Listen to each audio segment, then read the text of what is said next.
nos próximos 30 minutos aí para o nosso estudo bíblico. Aí a gente está dando sequência no livro de Atos dos Apóstolos. E aí, mais uma vez, eu quero incentivar você a pegar a sua Bíblia, não importa a tradução, você pode ter uma Bíblia de tradução protestante, como a que eu tenho aqui, a Bíblia da Sociedade Bíblica do Brasil. Você pode ter uma Bíblia de tradução católica, não tem problema, como a Bíblia da editora Paulus, ou a Bíblia da editora Vozes. Pega a sua Bíblia e vamos fazer esse estudo bíblico, vamos ver o que Deus fala ao coração do seu povo. Deus não aparece numa visão, num êxtase, numa possessão, mas Ele nos fala pela sua palavra. Ele fala aí no silêncio do coração. Se você não ouve pelo ouvido, eu também não ouço. E sinceramente talvez eu me assuste se algum dia isso acontecer. Mas Ele fala aí no coração da gente. À medida que a gente vai meditando na palavra de Deus, Ele vai dando direção, Ele vai dando percepção para a gente, e eu espero que seja essa mais uma oportunidade em que Deus fale também ao seu coração.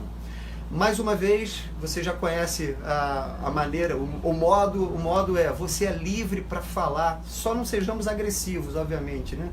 Mas você é livre, falou isso, o pessoal da igreja já sabe que não é essa a vibe, mas tem muitos queridos amigos também, outras pessoas estão acompanhando. Então você é livre para comentar o que você quiser, traz a sua contribuição sobre aquilo que está sendo dito.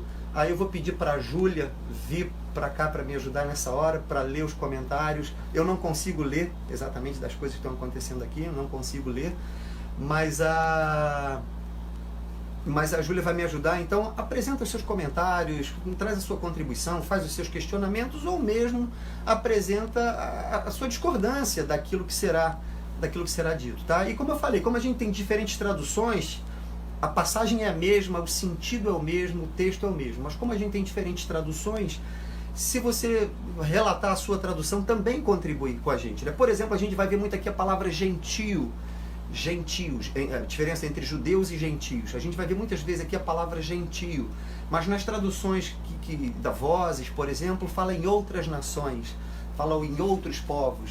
Então há traduções diferentes que querem dizer a mesma coisa, mas às vezes com palavras diferentes, tá bom?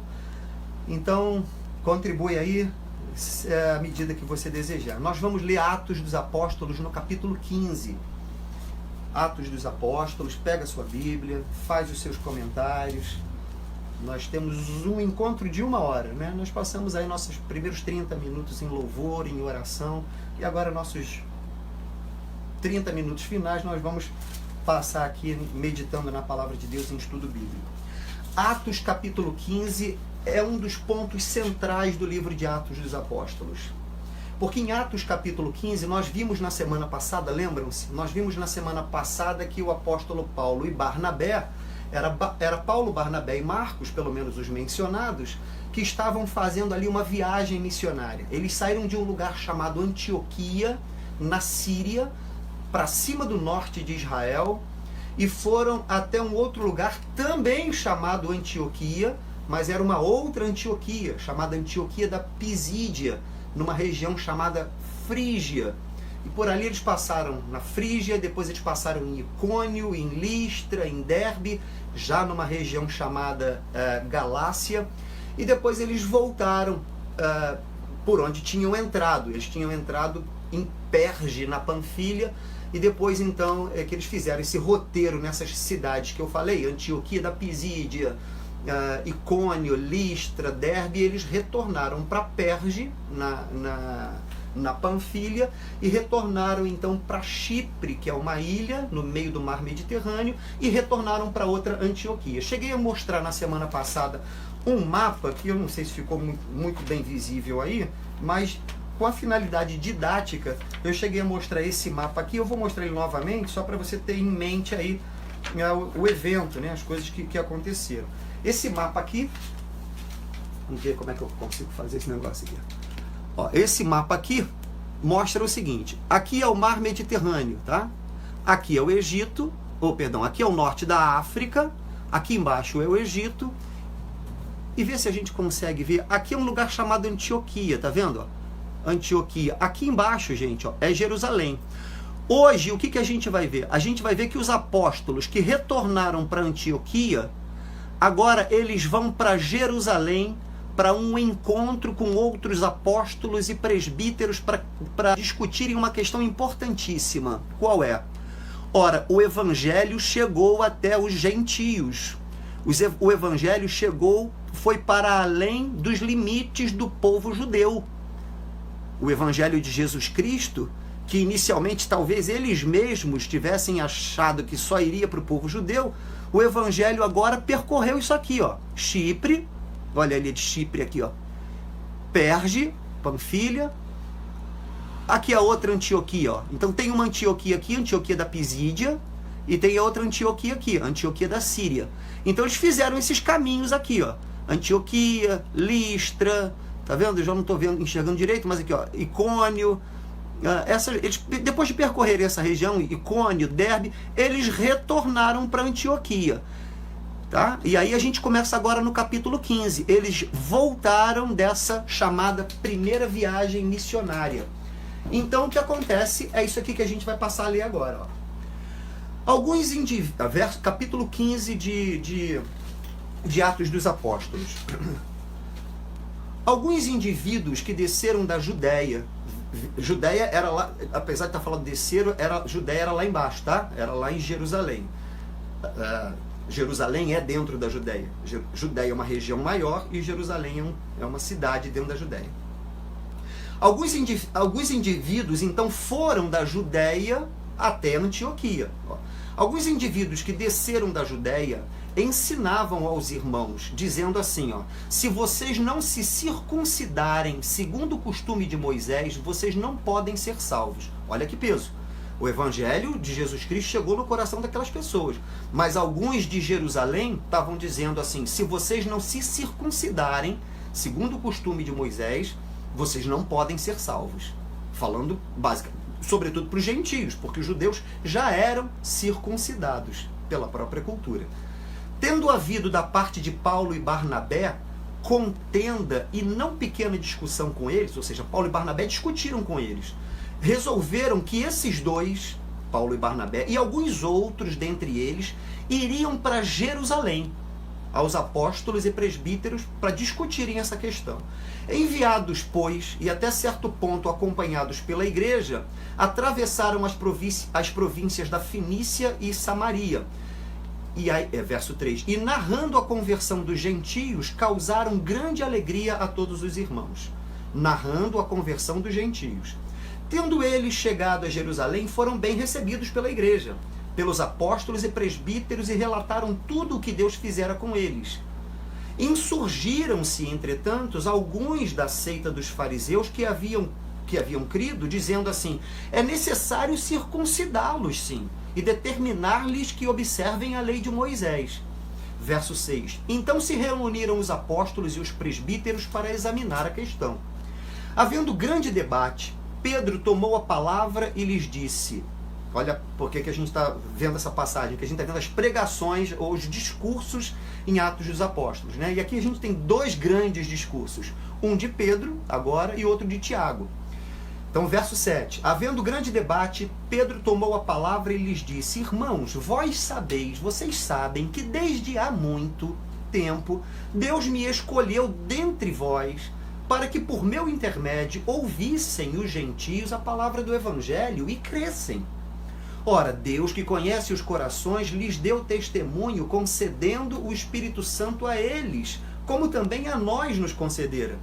E não estabeleceu distinção alguma entre nós e eles, purificando-lhes pela fé o coração. Agora, pois, por que tentais a Deus, pondo sobre a cerviz, sobre o pescoço, pondo sobre a cerviz, sobre eles, sobre a cerviz dos discípulos, um jugo, um peso, uma direção, que nem nossos pais puderam suportar, nem nós. Mas cremos que fomos salvos pela graça do Senhor Jesus, como também aqueles o foram. Palavra de Pedro, a conclusão de Pedro. Mas cremos que fomos salvos pela graça do Senhor Jesus, como também aqueles o foram. Verso 12, e toda a multidão silenciou, passando a ouvir a Barnabé e a Paulo, que contavam quantos sinais e prodígios Deus fizera por meio deles entre os gentios. Depois que eles terminaram, então falou Tiago. Vamos lá, já falou Pedro, já falou, é um concílio, é uma reunião, né? E já falou Pedro, já falou Barnabé, já falou Paulo. O que Barnabé e Paulo falou não está narrado, apenas disse que Paulo e Barnabé contavam quantos sinais e prodígios Deus fizera por meio deles, mas não tem o relato aqui de Barnabé e Paulo. E verso 13 então diz, depois que eles terminaram, falou Tiago, dizendo, irmãos, atentai nas minhas palavras. Expôs Simão, Pedro, expôs como Deus primeiramente visitou os gentios, gente que não é judia, a fim de constituir dentre eles um povo para o seu nome. Pedro já tinha contado isso para a gente. Verso 15, conferem com isso as palavras dos profetas, como está escrito. Cumpridas estas coisas, voltarei e reedificarei o tabernáculo caído de Davi, e levantando-o de suas ruínas, restaurá-lo-ei, para que os demais homens busquem ao Senhor, e também todos os gentios sobre os quais tem sido invocado o meu nome, diz o Senhor que faz estas coisas conhecidas desde o século.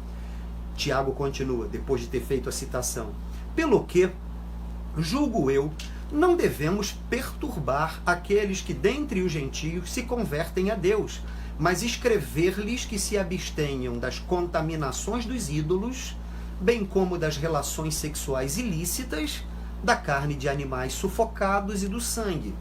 Porque Moisés tem em cada cidade, desde tempos antigos, os que o pregam nas sinagogas, onde é lido todos os sábados. Oh Deus, vamos fazer mais uma oração, pedir a Deus que nos ilumine, nos abençoe nesse estudo. Sejam bem-vindos todos, sejam todos bem-vindos, irmãos. Eu sei que está subindo aqui, eu não consigo ver agora, como eu falo, essa distância eu não consigo enxergar, tá bom? Mas sejam bem-vindos. Se eu não responder agora, façam perguntas, teçam seus comentários, discordem do que será dito, fiquem à vontade. E se eu não respondo agora, mas depois... sim, se você quiser fazer sua pergunta, a Júlia está aqui e ela vai me dizer, ó, a pergunta é essa, olha, a contribuição é essa, tá bom? O contraponto é esse, não tem problema nenhum. E se for algo para responder posteriormente, depois que o vídeo acabar, que a transmissão acabar, eu respondo, tá bom? Mas se anime, coloque sua opinião, sua contribuição, faz uma citação bíblica em cima daquilo que a gente está, daquilo que vai emergir, daquilo que Deus vai dizer para o coração da gente, daquilo que vai emergir do coração da gente à medida que a gente vai meditando na palavra de Deus. Você lembrar de alguma passagem bíblica que reforça a ideia ou que aponta para outra direção, tá bom? Escreve também. Sejam todos bem-vindos. Vamos orar mais uma vez. Pai, nós te agradecemos porque podemos meditar na Tua Palavra. A Tua Palavra é o alimento da nossa alma, é o que fortalece o nosso espírito, é o que anima o nosso coração, é o que corrige o nosso caminho, é o que revela a Tua pessoa, a Tua bondade, é o que nos faz com que amemos ainda mais a Ti, constrangidos pelo Teu amor primeiro, pelo Teu amor a nós. Te pedimos, fala ao nosso coração nessa noite, na meditação da Tua Palavra. Enquanto meditamos na Palavra do Senhor, te pedimos que possamos encerrar essa transmissão com aquela certeza de que, como filhos, ouvimos o Pai amoroso, o Deus Santo e Pai amoroso que fala conosco. Nós oramos em nome de Jesus, o Teu Filho, nosso Senhor. Amém. Gente, como a gente falou, o capítulo 15 de Atos é um marco no livro de Atos exatamente por isso. A gente já mostrou o mapa aqui.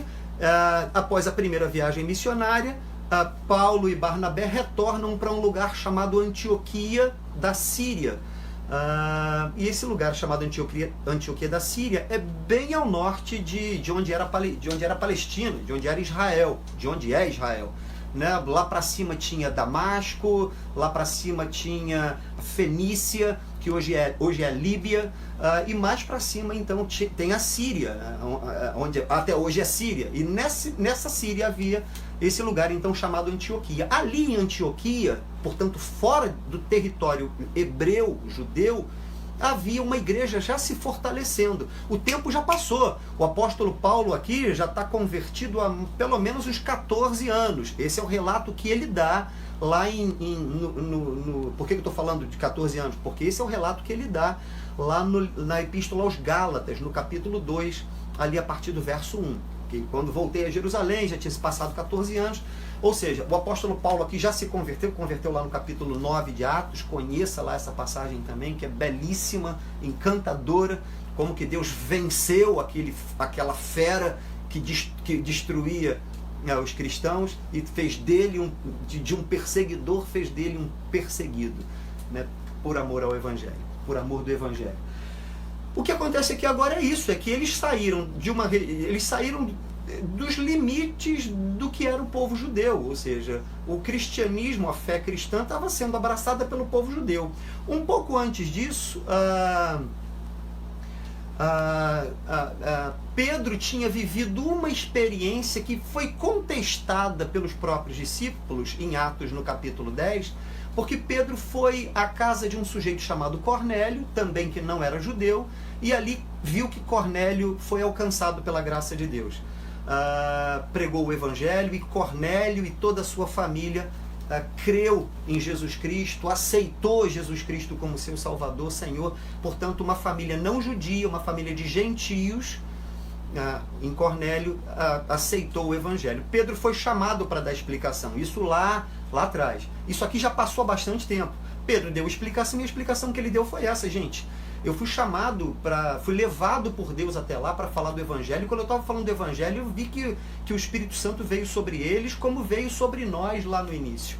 Portanto, eu vi que Deus não fez acepção deles, ou seja, os acolheu também. Aqui é um outro momento. Paulo e Barnabé já tinham feito então essa primeira viagem missionária que vimos no mapa, estavam de volta agora a Antioquia e estavam relatando, olha, gentios estão se convertendo, gente que não é judia está se convertendo. E aí os cristãos que tinham vindo do judaísmo pensaram assim, ora, tudo bem, eles estão se convertendo, mas eles têm que pegar os preceitos hebreus, eles têm que pegar os preceitos da lei de Moisés. E um preceito fundamental que uma parte desse grupo de cristãos estava defendendo é: eles têm que se circuncidar e eles têm que obedecer à lei de Moisés. Circuncidar é cortar o prepúcio do pênis do homem, do pênis, né? Essa era uma marca, essa era a marca que Deus tinha estabelecido já com Abraão. Então essa regra começa já com Abraão, lá no capítulo 17 de Gênesis. Essa é a aliança que Deus faz com Abraão. No capítulo 21 de Gênesis, nós vemos Abraão circuncidando Isaque, o seu filho. Mas o tempo passou. Moisés é alguém que está para depois de Abraão, pelo menos uns 450 anos, entre 450 e 500 anos. O povo, depois de Abraão, depois de Isaque, filho de Abraão, depois de Jacó, e depois dos 12 filhos de Jacó, ficou escravo no Egito, norte da África, por 400 anos, e depois então Deus levanta Moisés para libertar o povo judeu, o povo hebreu. Essa expressão judeu ainda não existia, ela vai vir mais tarde, né? No Antigo Testamento não tem a expressão judeu, a expressão judeu vem no Novo Testamento, mas Moisés levanta então Deus levanta então Moisés para libertar o povo hebreu do Egito.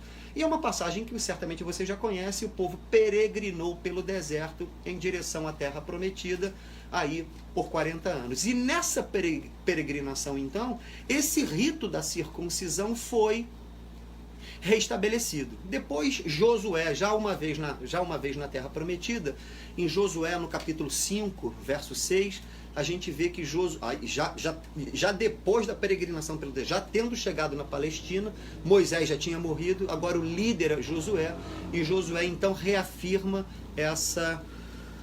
esse rito, o rito da circuncisão no meio do povo, tá bom? Então os judeus cristãos, aqueles judeus que haviam sido convertidos ao cristianismo, inclusive os fariseus, que haviam sido convertidos ao cristianismo, disseram: ok, que bom que o evangelho está chegando aos gentios, mas eles têm que guardar os preceitos do Antigo Testamento, os preceitos de Moisés, entre eles a circuncisão e as leis de Moisés, as regras de Moisés. Quando fala as leis do Antigo Testamento, não está falando só dos 10 mandamentos, não, tá? São leis muito mais amplas. Os 10 mandamentos estão dentro de um pacote muito maior daquilo que a gente chama da lei. A lei veio, passagem belíssima no Evangelho de João, no capítulo 1, no verso 17. A lei veio por intermédio de Moisés, a graça e a verdade veio por Jesus Cristo, foram dadas por Jesus Cristo. Ninguém jamais viu a Deus. O Deus unigênito que está no seio do Pai foi quem o revelou, mostrando mais uma vez a divindade de Jesus Cristo. O Deus unigênito que está no seio do Pai foi quem o revelou. Jesus é Deus unigênito. E o debate agora é esse. Eles estão em Antioquia e descem então para Jerusalém para conversar com os outros apóstolos e presbíteros. E aí? Como é que é isso? A gente vai estabelecer que os gentios também entrem na regra de Moisés, na lei de Moisés? Que a grande questão não era só o rito. A grande questão era o que o rito representava. E a colocação deles ali era, olha, o rito representa uma obediência à lei.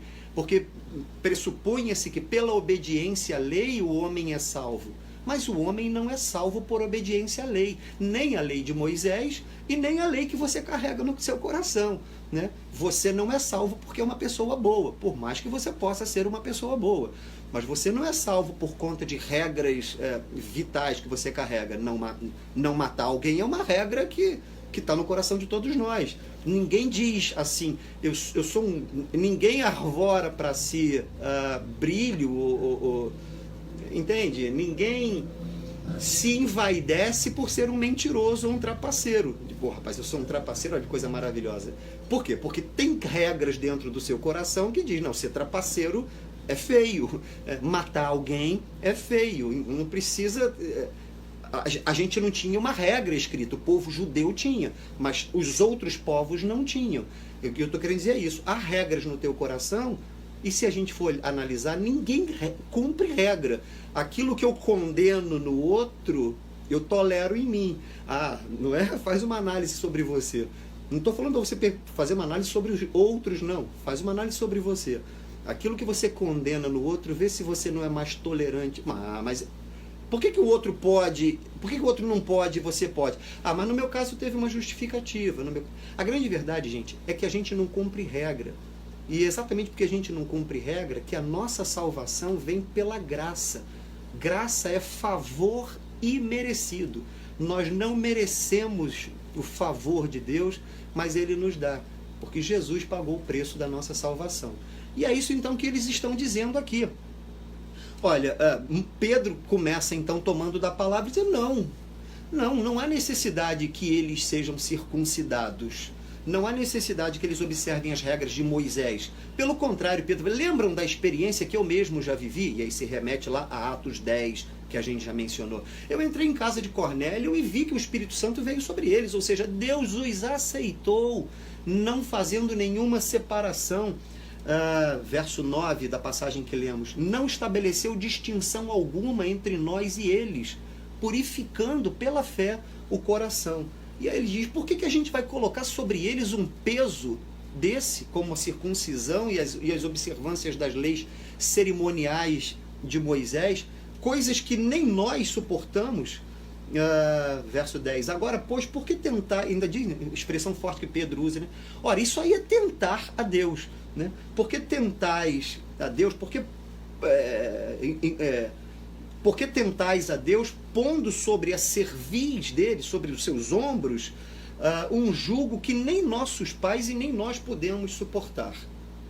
A gente não crê que foi por causa da lei de Moisés que a gente foi salvo. Verso 11. Cremos que fomos salvos pela graça do Senhor Jesus, pelo favor imerecido, como também aqueles o foram. Pedro está dizendo, está todo mundo dentro do mesmo pacote. Nós fomos um povo que foi chamado por Deus, e é verdade, nós fomos um povo que foi chamado por Deus, mas agora somos todos um povo só. A fé cristã, ela não é regional, ela é universal. Daí a palavra católico, né?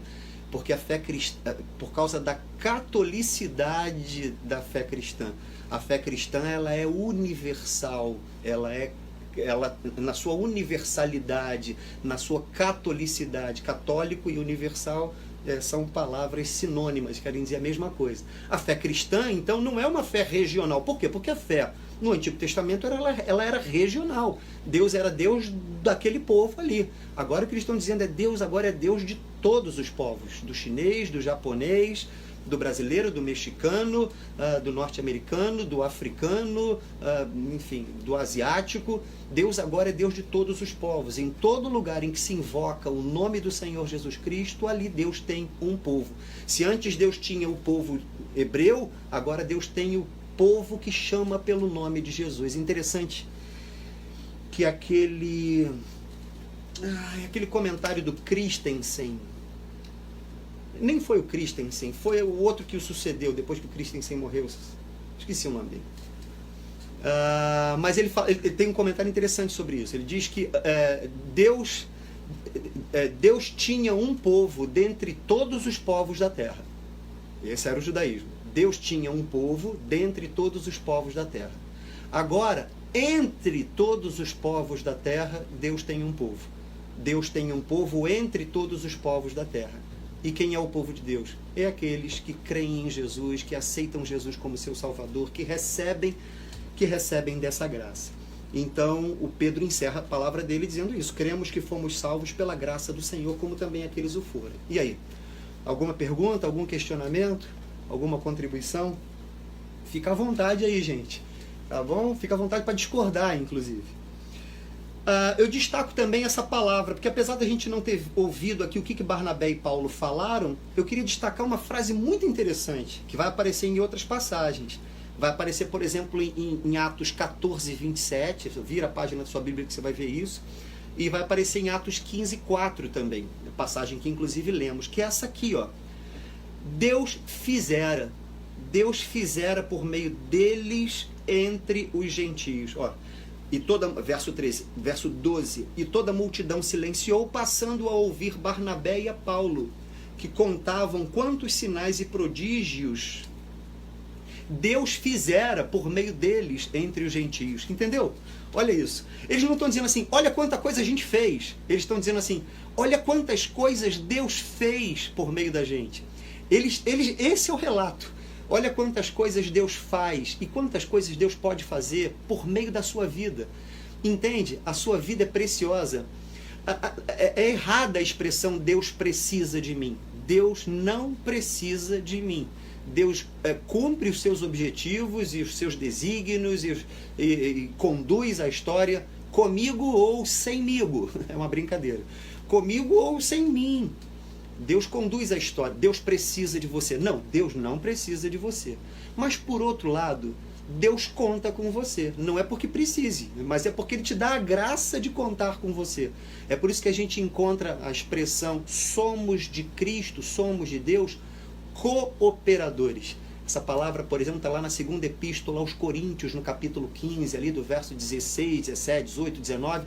Você vai encontrar essa palavra. Ora, nós somos cooperadores de Deus. Então vamos lá, é bem diferente de dizer que Deus precisa de mim.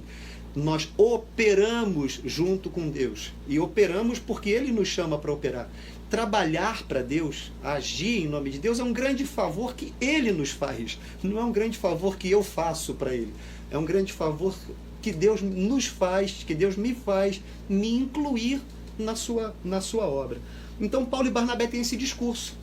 Ora, depois que Pedro falou, Paulo e Barnabé começaram a relatar as coisas que Deus fizera por meio deles entre os gentios. É assim que eles vêm contando. Olha, quando acabaram ali a primeira viagem missionária, em Atos 14, 27, diz assim, ali chegados, reunida a igreja,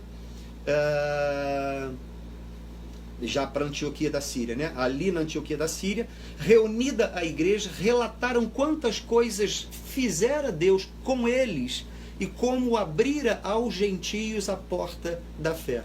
E depois na passagem, né? Quando eles vêm da Antioquia da Síria para tal reunião em Jerusalém, eles vêm passando pela Fenícia e Samaria, diz o verso diz o verso 3, né? Eles vêm passando pela Fenícia e Samaria, verso 3 do capítulo 15 que lemos, narrando a conversão dos gentios, causaram grande alegria a todos os irmãos. Verso 14, tendo eles chegado a Jerusalém, foram recebidos pela igreja de Jerusalém, pelos apóstolos e pelos presbíteros, e relataram tudo o que Deus fizera com eles. Sempre o relato é esse. A cosmovisão é essa, a maneira de interpretar a vida é essa. Olha o que Deus fez, nos tendo como instrumentos, né? Tendo a nós como seus instrumentos. E aí o Tiago usa da palavra e cita o que, aí, de novo, a partir agora do verso 13, né? Tiago usa da palavra e diz, olha, corroborando com o que Simão disse, que ele já esteve na casa de Cornélio, que já viu os gentios se converterem, e que Deus não fez acepção e nem determinou, e os aceitou assim, sem determinar que eles fossem circuncidados ou observassem a lei de Moisés, eu contribuo com o que o Simão já tinha dito. Esse Tiago é o chamado Tiago, irmão do Senhor, né? Em Marcos, no capítulo 6, até uma curiosidade interessante. As pessoas falam assim, Jesus, a Bíblia fala de Jesus até os 12 anos, e depois fala de Jesus a partir dos 30 anos, e entre os 12 e os 30, aí uma porção de especulação, porque a gente é curioso, e aquilo para o que não tem resposta, a gente cria respostas, né? E aí as pessoas dizem, não sei se você já ouviu isso, mas dos 12 aos 30 Jesus estava aprendendo com... Já falaram até que Jesus estava aprendendo com Buda. Buda é 600 anos antes de Cristo, aproximadamente. É séculos antes de Cristo. Nem contemporâneo é, mas enfim. Mas onde é que estava Jesus dos 12 aos 30, que a Bíblia não diz? Gente, a Bíblia diz. Quando a Bíblia diz em Marcos 6, por exemplo, que Jesus era alguém conhecido por ali, e se espantam, lê lá Marcos 6 a partir do verso 1, dizem assim, ora, de onde lhe vem esse conhecimento? Não é ele o carpinteiro? Não é ele o filho de Maria? E não habitam entre nós aqui os seus irmãos, José, Simão, Tiago e também as suas irmãs? Esse Tiago aqui é esse Tiago aí, citado em Marcos no capítulo 6, irmão de Jesus. O Tiago, irmão de João, que foi um dos 12 discípulos, esse já tinha morrido. Morreu em Atos no capítulo 12. Foi passado ao fio de espada por Herodes. Então esse Tiago não é um dos 12 discípulos. Um dos 12 discípulos que foi o Tiago, irmão de João. Esse já tinha morrido. Esse Tiago aqui passa a ser um dos líderes da igreja, né? No início a família de Jesus, a própria família de Jesus não o apoia, não entende, acha que ele está louco, mas posteriormente sua família, fora a mãe de Jesus, obviamente Maria, porque já fazia parte da história Redentor, o Salvador, né? Como homens e mulheres são instrumentos de Deus para levar o Evangelho, mas os irmãos de Jesus não aderiram a Jesus, o percurso dele nos 3 anos em que teve o seu ministério, dos 30 aos 33 aí aproximadamente. Aqui é esse Tiago, que já obviamente convertido, é um dos líderes da igreja em Jerusalém. E ele traz uma passagem lá de Amós. Eu nem sei por que ele cita essa passagem, quer dizer, eu sei. Ele cita essa passagem de Amós no capítulo 9, verso 11 e 12, para falar que Deus, apesar de ser vou tentar dizer, não sei, é boa, né? Estou expondo a palavra aqui, mas estou querendo dizer o seguinte, eu talvez usasse outras palavras, eu talvez usasse o Salmo 117, por exemplo. Lembra do Salmo 117 que lemos? Louvai a Deus todos os gentios, louvai todos os povos. Eu usaria talvez Isaías no capítulo 42, no verso 6, usarias Isaías no capítulo 49, no verso 6. Abre lá, por exemplo, falamos aqui do Salmo 117, louvai a Deus todos os gentios, ou seja, mostrando que essa graça de Deus não era só do judeu. Salmo é um inário, é um livro, é um saltério, é um inário do judeu. Mas lá estava escrito já, Deus pré-anunciando que o Evangelho seria levado inclusive para os gentios. Louvai a Deus todos os gentios, não só os hebreus, mas louvai a Deus todos os gentios. Agora, Isaías no capítulo 42, verso 6, Isaías no capítulo 49, verso 6, essa passagem é mais gritante. Por isso eu, se fosse Tiago, teria preferido talvez essas. Tiago usou Amós, e tem uma razão de ser. Amós... Existem aqueles chamados profetas menores na Bíblia, né? Os profetas menores não é porque eles são de menor estatura, mas não são profetas de um livro tão grande como os profetas maiores, que são Isaías, Jeremias, Ezequiel. Então os profetas menores são Obadias, Abacuque, Naum, Amós, né, Miqueias, Zacarias. E Amós então acaba sendo esse representante, para Tiago, Amós acaba sendo esse representante para poder interpretar esse momento, esse fenômeno. Olha, o que está acontecendo é aquilo que Deus disse lá em Amós, que ele restauraria o tabernáculo de Davi e seria para todos os povos, inclusive para os gentios. Né? Mas eu acho que tem passagens também muito marcantes que podem contribuir com a gente aí. Eu falei Isaías 42, né? Isaías 42, verso 1, por exemplo: eis aqui o meu servo a quem sustenho, o meu escolhido em quem a minha alma se compraz, se alegra. Pus nele o meu espírito e ele promulgará o direito para os gentios. Aí o verso 6 aqui do Isaías 42: eu, o Senhor, te chamei em justiça, tomar-te-ei pela mão e te guardarei e te farei mediador. Falando já do Messias, né? É uma profecia sobre Jesus, que viria 700 anos depois. Eu, o Senhor, te chamei em justiça, tomar-te-ei pela mão e te guardarei, e te farei mediador da aliança com o povo e luz para os gentios. Ou seja, mostrando que a luz de Deus, a salvação de Deus, chegaria também aos gentios. Isaías 49, verso 6. Sim, diz ele, olha que coisa interessante, é pouco seres meu servo só para restaurares as tribos de Jacó e tornares a trazer os remanescentes de Israel. É pouco isso. Também, mais uma vez, uma profecia se referindo ao Messias, se referindo a Cristo, que viria 700 anos depois, 600 anos depois. Olha, é pouco seres meu servo para restaurares as tribos de Jacó e tornares a trazer os remanescentes de Israel. Eu também te dei como luz para os gentios, para seres a minha salvação até a extremidade da terra. Coisa boa, né? Júlia tem uma pergunta. Tem uma pergunta? Da Débora Gama. O termo gentios lembra a nova aliança? O termo gentio? O termo gentios lembra a nova aliança? O termo gentio é... A terminologia, na verdade, lá de Atos, a terminologia em grega é etnos. Então a gente traduziu para gentios. Bom, vamos lá. Se lembra a nova aliança? Aponta para a nova aliança. A nova aliança é a aliança nova e definitiva. É a aliança com Cristo, né? Porque as alianças anteriores caducaram, acabaram. Inclusive, a questão da circuncisão era um marco da aliança antiga.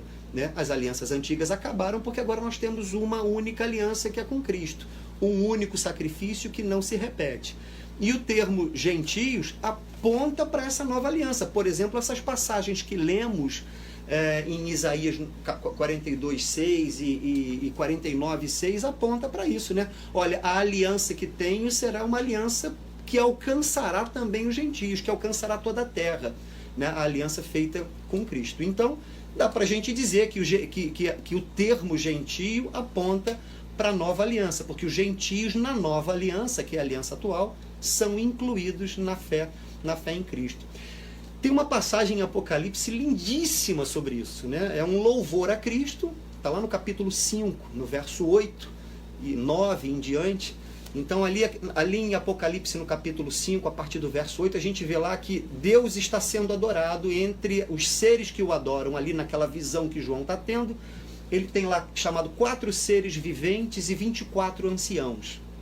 E aí, quando no capítulo 4 é uma louvação, uma adoração a Deus. Inclusive a expressão que se usa lá é uma expressão parecida com a que a gente vê em Isaías no capítulo 6. Os anjos, os seres viventes cantando em uma só voz: Santo, Santo, Santo é o Senhor. A mesma expressão que Isaías viu da glória de Deus no capítulo 6 do seu livro. Mas no capítulo 5 entra uma tensão de Apocalipse. Vamos estudar Apocalipse um dia? Aí coloca aí, se você desejar, a gente pode estudar Apocalipse, um livro lindíssimo de quietude e paz, e não de tormento. O Apocalipse, para o cristão, é um livro de paz, é um livro de esperança, não é um livro de medo, né, de tormento. Ele é um livro de medo para aqueles que que não nasceram de novo, que não conhecem a Deus, mas para aqueles que conhecem a Deus, que sabem que Deus conduz a história, é um livro de paz. Bom, lá em Apocalipse, no capítulo 5, a partir do verso 8 e 9, diz assim: os 4 seres viventes e os 24 anciãos prostrados entoaram um novo cântico. E o tema era esse, ó: digno és de tomar o livro e de abrir-lhe os selos. Quem? Ele? O Cordeiro, Jesus, lá em Apocalipse. Olha isso: digno és de tomar o livro e de abrir-lhe os selos, porque foste morto e com o teu sangue compraste para Deus os que procedem de toda tribo, língua, povo e nação. Os que procedem de toda tribo, língua, povo e nação. E para o nosso Deus os constituíste reino e sacerdote, e reinarão sobre a terra. Ou seja, a nova aliança aponta para essa inclusão. E esse debate, então,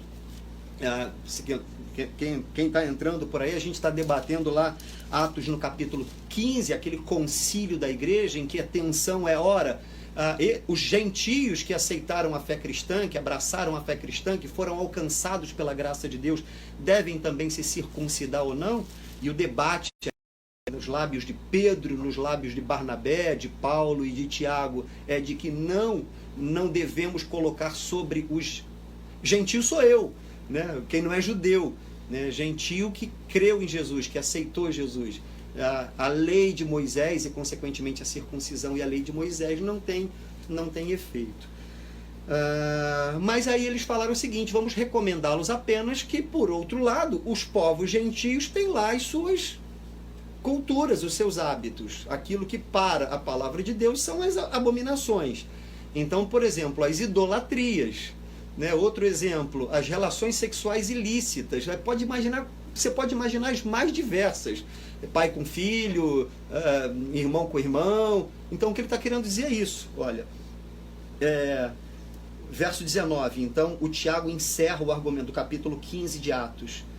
Atos 15, 19. Tiago encerra o argumento dele dizendo assim: pelo que, julgo eu, não devemos perturbar aqueles que dentre os gentios se convertem a Deus, mas escrever-lhes que se abstenham das contaminações dos ídolos, bem como das relações sexuais ilícitas, da carne de animais sufocados e do sangue.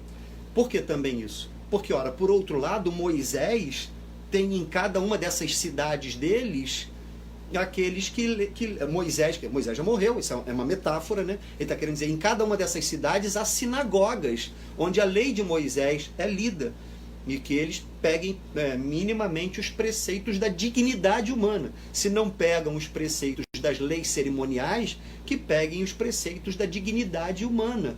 É dignidade humana adorarmos a ídolos. É digno para nós, né? A palavra de Deus no Salmo 115, por exemplo, riquíssimo, diz: ora, os povos dizem, onde está o Deus deles? Por quê? Porque Deus não é materializado em coisa concreta.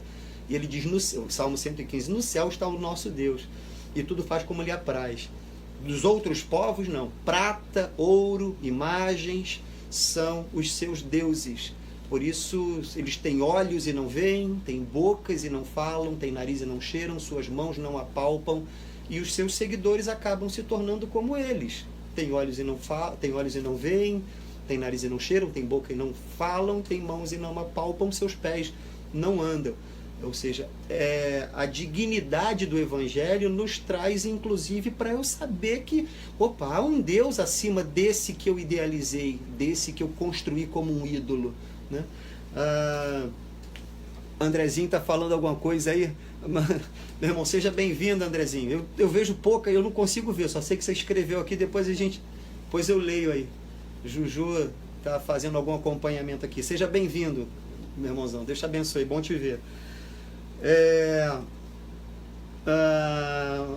Assim, onde nós está, assim, então que se abstenham das contaminações dos ídolos, das relações sexuais ilícitas, porque muitas delas também apontam para a indignidade humana. Nos dias de hoje a gente não precisa nem dizer como que a sexualidade é algo precioso trazido por Deus.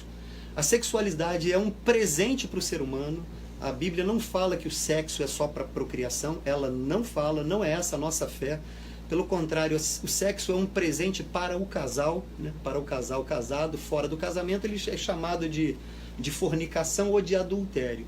Mas dentro do casamento o sexo é para diversão, para alegria, para intimidade do casal. A palavra de Deus chega a dizer assim lá na primeira epístola aos Coríntios, no capítulo 7, lê lá. Mulher, não se prive, não prive o teu esposo de você, porque na perspectiva de que teu corpo não é teu, mas é dele. E aí não é machismo, não é machismo não, a mesma palavra vai para o homem. Marido, não te prive, não prive a tua esposa de você, porque o teu corpo não é teu, é dela, a não ser que seja por mútuo consentimento. O sexo, portanto, é bênção, mas a gente sabe que por conta do nosso pecado, o sexo muitas vezes é usado para indignidade humana, para coisificação do ser humano. Nós, seres humanos, usam uns aos outros para o seu deleite e depois descartam, né? Por isso ele está continuando dizendo aqui, olha, que se abstenham das contaminações dos ídolos, das relações sexuais ilícitas e da carne de animal sufocado, do sangue, porque era um preceito lá de Levítico que dizia, ora, é no sangue que está a vida. Então quando você matar o animal, você deixa o sangue escorrer e não come o sangue do animal. Por isso ele está dizendo, em outras palavras, os gentios não vão se circuncidar e nem vão observar a lei de Moisés, as regras de Moisés, mas por outro lado vão observar minimamente preceitos de dignidade, aquilo que Deus traz, porque a salvação traz essa dignidade. A salvação em Cristo, a fé em Cristo traz dignidade para o ser humano, traz dignidade para a gente. E a gente fica por aqui, porque eu acho que a gente já passou bastante aí, tá bom? A nossa ideia era... Ideia, Leal botou uma contribuição com Isaías 49:6.